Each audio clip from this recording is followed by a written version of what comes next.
je te prends la moitié de l'équipe. Oui, alors emmenez donc une moitié de vos presse-boutons pour ce qu'ils ont à faire, il restera bien assez. Allez, ciao.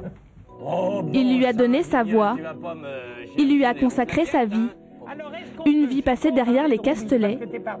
Descendant du créateur du célèbre Guignol, Jean-Guy Mourguet était le dernier marionnettiste de la lignée.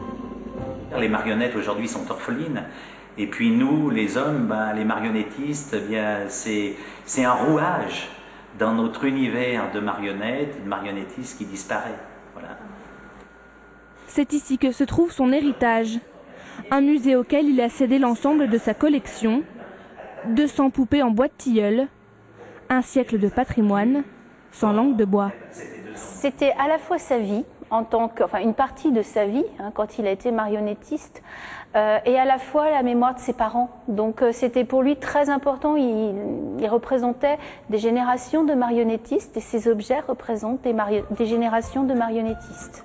Jean-Guy ne se destinait pas à une carrière de marionnettiste. Il voulait être chanteur d'opéra. Le destin l'a rattrapé.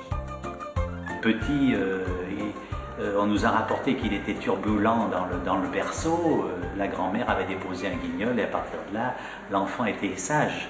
Donc il y a quand même une complicité qui va s'installer sans qu'il ne le veuille, mais entre Guignol et lui.